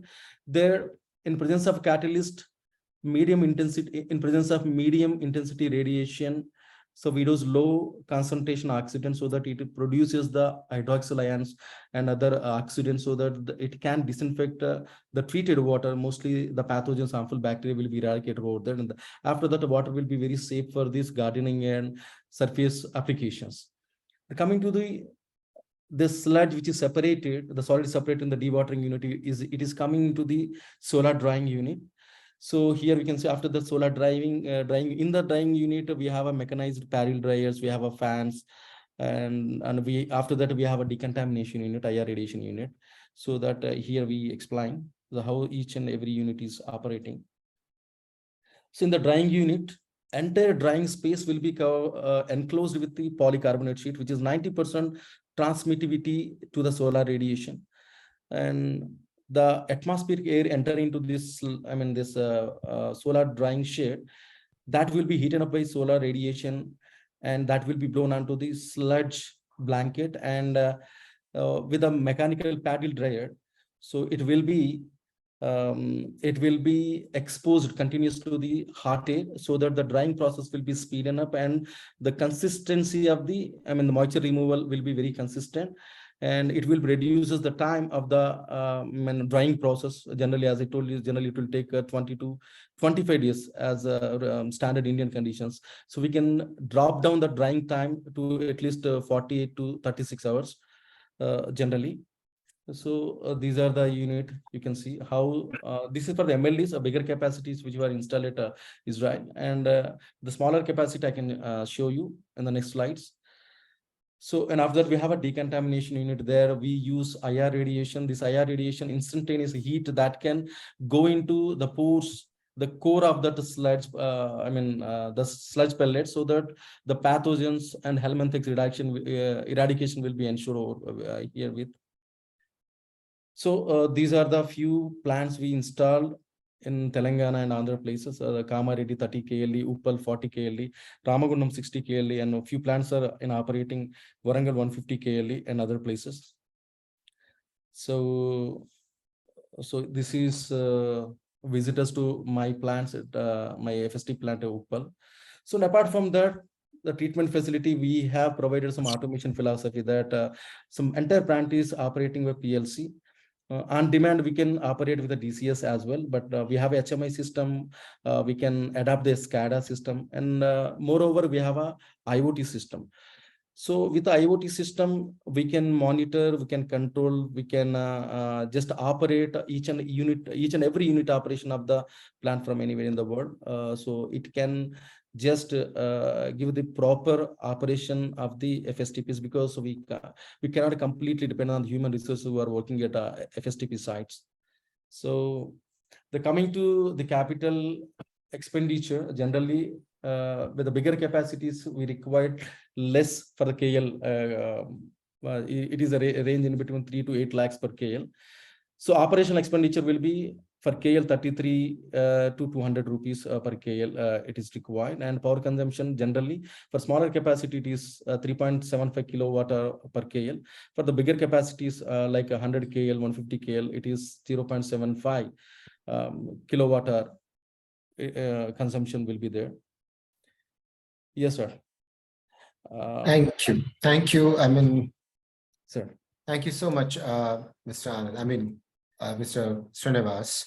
There were some few questions. One of the questions was from one of our participants in Pakistan, Mr. Kabir. He's asking, what about the sludge that does not go to the dewatering unit, which is staying back in the collection pit? Mr. Kabir, are you talking of a household collection pit?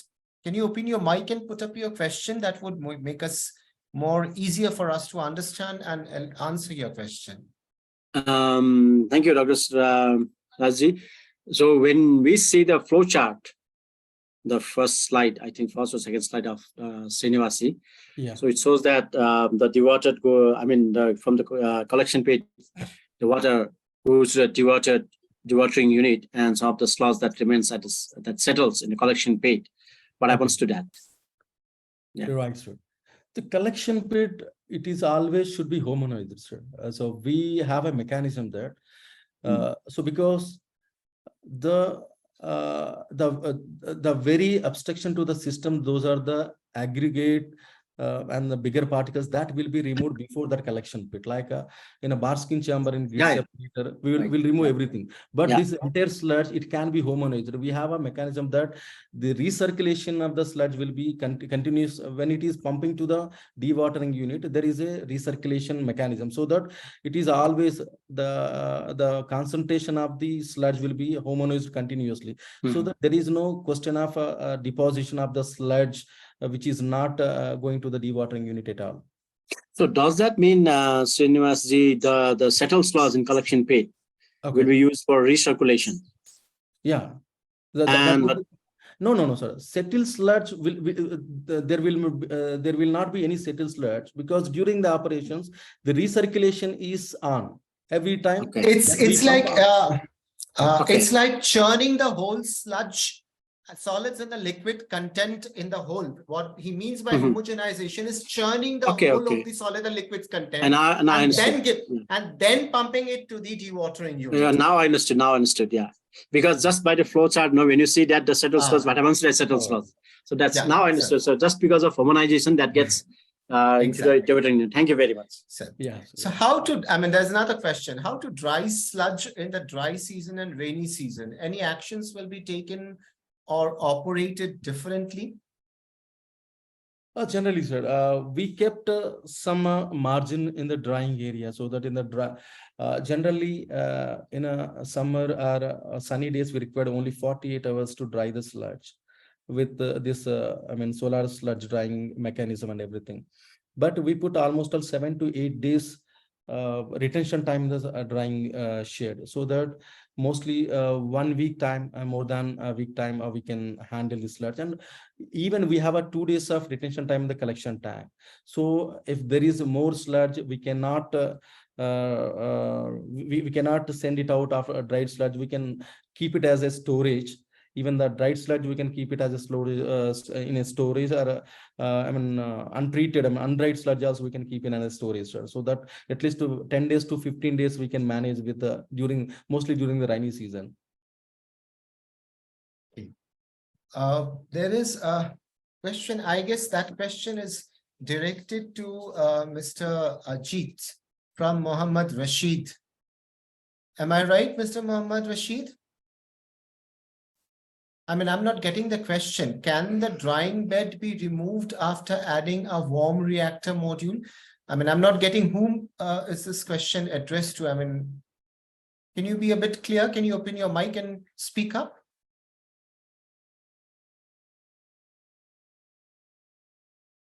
Mr. Rashid, can you speak up? Thank you. Actually, the idea is to mix the two technologies. The previous technology was on using worm culture to reduce the sludge. Now here we are taking a lot of space for drying bed.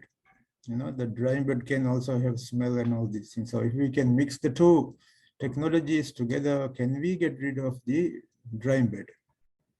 I hope that is clear.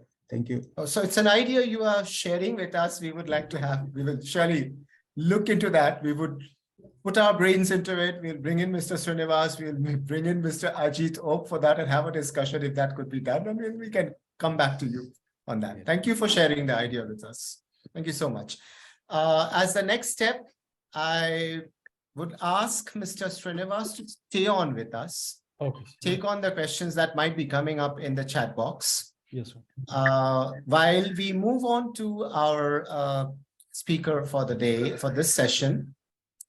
Now, you have heard of these concessioners who are typically businessmen. They are engineers, they are designing, they are implementing, they're into business. The next person we are calling upon is actually an academician, as a researcher, as a professor in a university, but then he has a passionate interest in setting up these fecal sludge treatment plants. So I call upon Dr. Shrikant Mutnuri to pull up his slides and speak on to our speakers, sir.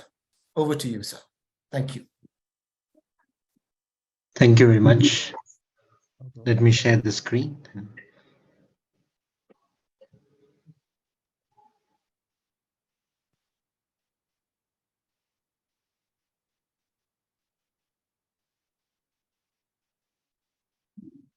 So as given in the title about the electrochemical system, based on that, I have taken up this presentation. Hope you can see my slides. Right. So can you Yes, we see my can see. slides? Yeah, we can. In my earlier talk on the in ASCII group, I had presented on our fecal sludge treatment plants. And as this talk is more on the electrochemical based system, I'm presenting this. It's a combination of a vertical wetland system with an electrochemical system for the septic tank contents. I mean, this is the general numbers, what we know about it, that India lacks in centralized treatment system. There is a huge gap in the treatment plants that is required and what is currently existing. And we also know what's the focus in Swachh Bharat Mission 2, that more and more of treatment systems are required to meet the discharges that are coming up and polluting our water bodies. Now, what we had come up with is to more use an electrochemical based disinfection system. So we started with lab-based experiments, and then we moved on to a single household, then to 100 people equivalent, and then to a community. So that's what I'm going to present. And more focus here is our work here was part of Reinvent the Toilet Challenge, where our focus was not on the toilets, but more on developing a system which can target Helminthes eggs as well. Now, to just give an overview, so what we did is almost similar. I mean, the explanation was previous speakers have given an Banerjee sir, can explanation you of the put your chemical speaker on mute? in when you keep an anode in an anaerobic chamber, and the organic substrate gets broken down into electrons and protons, and in between you have a proton exchange membrane. The proton gets transported to the other chamber, and the electrons over the circuit needs an electron acceptor, which when you give oxygen, it becomes water. But in that mode, it generates current. So that's because of the microbial activity in the anodic chamber, where microbes break down the organic substrate. Now, what happens during this process is when you have a proton exchange membrane in between, or in our case, a specific cation exchange membrane, the cations moves to the cathode, and the cathodic chamber becomes alkaline and the anodic chamber becomes acidic. So instead of using microbes, we put in some current into it, and that does the job of moving off the cations into the cation exchange membrane, and there is an hydrogen gas production. And in that process, cathode chamber becomes basic and anodic chamber becomes acidic. So we use this to treat, and we started with a lab-based experiment here. And we use the same anode, like titanium coated with iridium oxide, and the cathode as stainless steel mesh. So initial experiments, what we did is like we looked at like what is better, like passing the wastewater through. So basically, we did initially batch experiments of whether wastewater can be in anodic chamber or cathodic chamber, and the other chamber we kept the buffer and applied current to it. And we did another batch of having wastewater on the alternate side, and then we did a continuous experiment that the wastewater moves from anode to cathode and out, or from cathode to anode and out. And during this, we supplied current using a DC power supply. And we used the Helminthes eggs. We inoculated this. We purchased the Helminthes eggs. And there is a company which sells it, Excelsior, in USA, and we got the contact to RTI International at that time, and we dosed our electrochemical reactor specific with some specific numbers of Helminthes X. So approximately 100x in our 100 ml chamber of electrochemical reactor. And we followed it up in terms of like under what conditions they get killed, because that was the target in all the FSTPs and wastewater systems. And and the time was optimized, and the pH was optimized, and the duration to kill Helminthes eggs was optimized during this method. And not only that, we also, you could see that the variation on the anode and cathode, there is either it becomes towards the cathodic chamber, it becomes highly alkaline to pH about 10, or in the anodic chamber, it becomes pH under 2.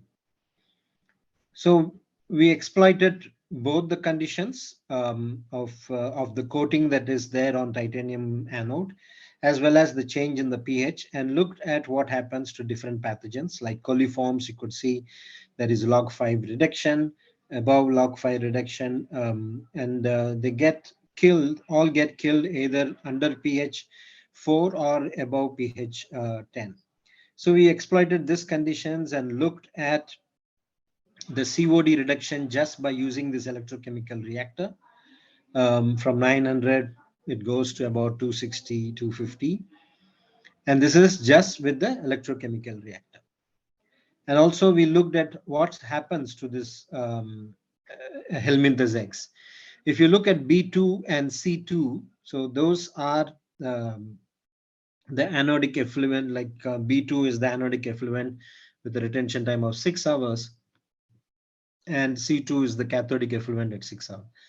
You could see that the eggs gets disinfected during that time, and also in C1. So all possible combinations, we could arrive at how Helminthes eggs could be killed. Now, inference is that COD is getting removed. We can kill Helminthes eggs, and there is some removal in TKN, total ammoniacal nitrogen, and orthophosphate. Now, with respect to disinfection, it's almost everything is gone. There is a minimum 10 power log 10 power 10 power 5 reduction is there, and under both acidic or alkaline conditions, there is significant reduction in the pathogens. Of course, there is energy consumption, and anode to cathode flow has lower energy consumption than the other way. So what we decided is to start with an acidic condition, that the wastewater will go through the acidic condition and then to the alkaline condition, because the discharge standard says that the treated water should be around neutral pH. So we opted for that. And also it gave good decrease in the Helminthes eggs killing. So now we wanted to, so that was the lab study to optimize certain conditions of looking at how the Helminthes eggs can be killed, which is a major focus in FSTPs. And now we installed a single household toilet, and we modified our electrochemical reactor in a way that we have a top electrochemical chamber and a bottom reservoir with baffles. And we apply current through a power supply, and we have an anode and cathode in between a cation exchange membrane. So this is when we did only the electrochemical reactor, there is obviously an issue of scaling on the anode or the cathode. So we work with vertical flow constructed wetlands. So we brought in post septic tank, we brought in a partial vertical flow constructed wetland where the water gets treated and goes into the reservoir. And from reservoir, it goes into our electrochemical reactor for disinfection. So with and without vertical flow wetland, there is considerable difference. Not only without a wetland, there was considerable scaling. And with wetland, there is considerable reduction in COD and other parameters, and there is complete disinfection as well. So there was, there is a lot of improvement from these results. Like the COD shown here is about 77% reduction, and TKN about 51, and ammoniacal nitrogen 85% reduction. And the energy consumption per cubic meter was 16 kilowatt hour, but we have reached a significant improvement in this. And there was log reduction of about 6 in coliform counts. This is how our electrochemical post-reactor water looks. Now we graduated to implement the same system for 100 people equivalent. So we We implemented it for, and this is our electrochemical reactor, how it looks. So it's a sandwich of anode, cathode, anode, and we pass the wastewater through this electrochemical reactor. We apply current and for disinfection.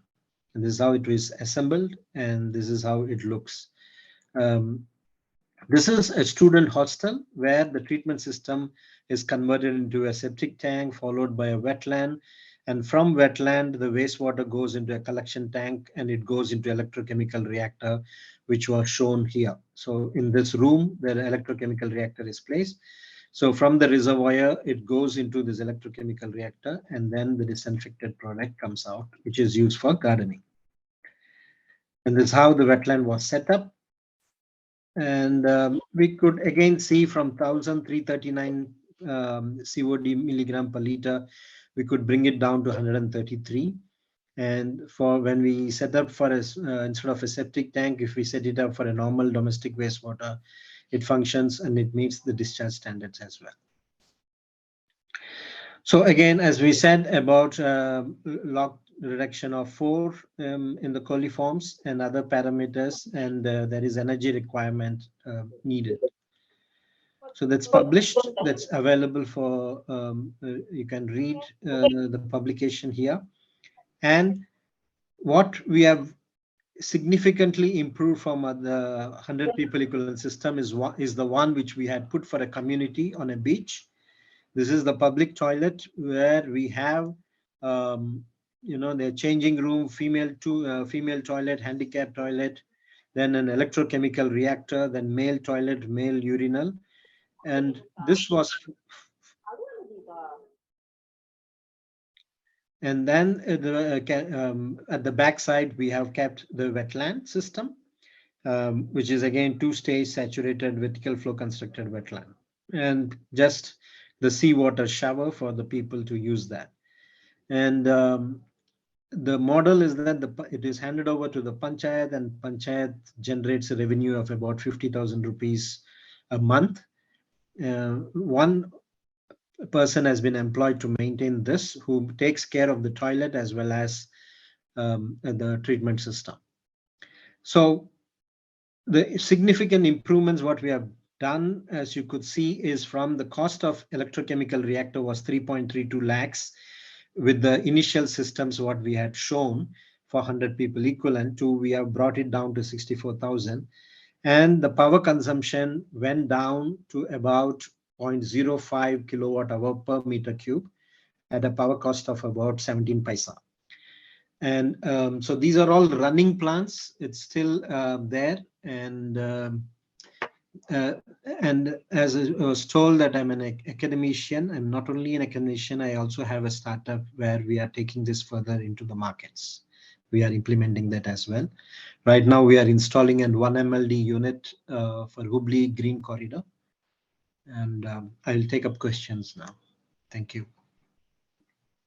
Thank you so much, Professor. Yeah, could you pull down your slides? Yeah, then let's see if there are. Can I just ask a question? Absolutely, sir. Yeah. So what's the sort of space requirement since you are doing 1 million liters? What is the space requirement, including the wetlands and the system? So for 1 MLD, we are putting it about 1,600 square meters, and it depends on the land that is available, because there is a flexibility in the wetlands how it can be placed. And in this particular region, in Hubli region, we have around 1,800 to 2,000 square meters available. So we have taken 1,600 square meters to treat 1 MLD. This is for the open Nala system, what we are setting up. There's a question in the chat box, Professor. How many toilet and wetland, I mean, how far is the toilet and wetland from the sea? And his question is, would it affect the seawater in any, if it's that close? No, in fact, we are using it to our advantage, that it is how many toilet and wetland is far from the sea. Could it affect them? No, it's quite, I would say it's about 600 to 800 meters away. And it is like nothing, as per the rules, we cannot leave anything on the ground or something like that. So it is on the shore, away, and the treated water is being taken over for gardening purpose. And the bore water, I mean, the bore that is drilled there has considerable amount of conductivity that is present. And we make use of that conductivity to generate hypochlorite disinfection stuff, and we disinfect that. So rather, it's an advantage to put it at that place. Second part of the question, I mean, there's a second part to this, the same question, I mean, same person from. Could the system work on a floating at, I mean, Mrs. Thani, would you please open up your mic and speak up what your question exactly is? Yeah, so this is, yeah, we mean like the system could work for the floating community. I mean like those who live about the water. yeah, this is exactly for a floating community as well. Like Goa is a touristic place. And so it is more like a floating population, because in October, November, December, if you see, the same toilets are being used by about 300 to 400 people per day. I mean, who are just the visiting and going part. Whereas during the off, I won't say off seasons, more of on the other months, if you see, it's ranges between 100 to 150 people. So it's certainly for a floating community as well. Yeah, I have a follow-up question as well. Go ahead, sir. Yeah, so I didn't understand what you do with the sludge, because I think what you explained was from the septic tank, you're taking it into the wetland, and then the liquid is getting treated in the system.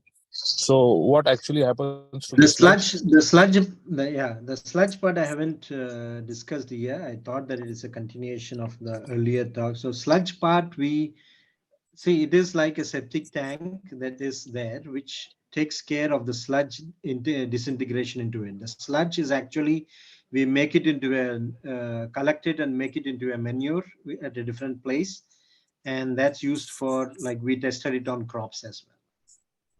So yeah, so basically this is a sort of a sewage treatment unit with a, so you're receiving the sewage into a septic tank and then treating the liquid part. Yeah, it's basically it, yeah. connection to the septic tanks. Yeah. Yeah. Got it. Thank you. Any other questions, the participants? I mean, the floor remains open for questions to any of our presenters, and all of our presenters are right now present with us, all our speakers. Any question you would like to address to any of our speakers, you could actually pull up your mic and speak.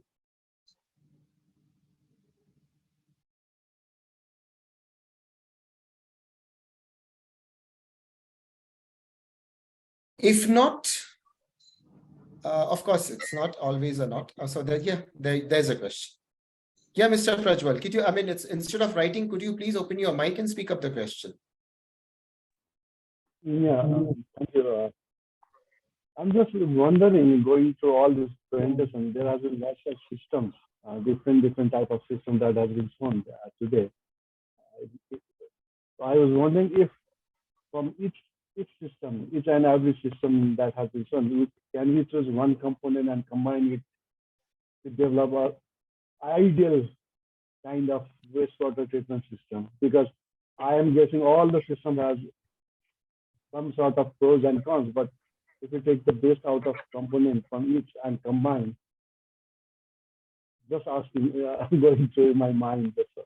Yeah, that's pretty an ambitious thought. But when you're talking of fecal sludge, treating fecal sludge is so very much diverse in its characteristic. You cannot, I mean, diverse in its characteristic by itself, by local habits, what people eat, by environmental conditions where these are getting treated, several of the factors. And with that much of diversification in the whole of this zone, I don't think you can actually come up with a kind of a set rule of thumb for a particular, to freeze on a particular technology. It will be always be a permutation and combinations of different kinds of technologies, and you would have to find out what suits your place, your ULB the best. That's what my perception is. If anybody would like to add on to anything, it would be a welcome thought process. Yes, Professor Muttari, you would add on anything to that if I have said? I have a question. Not from my side. Yes, Prajwal, again? Yeah, for the Shrikant, can we access the paper that you have published on? Can we have the link, or can we share with us and then they can share with us? I will share it. Sure. Thank you, sir.